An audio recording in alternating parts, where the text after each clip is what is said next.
मशहूरी।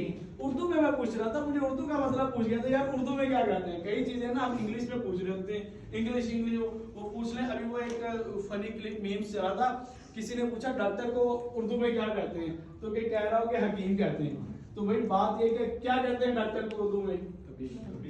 तबीब। ये तबीब सबको नहीं पता था तबीब कहते हैं, ठीक है। डॉक्टर क्या होता है? तबीब होता है। तो मार्केटिंग को क्या कहते हैं भाई? मशहूरी करना, तशहीर करना, ठीक है।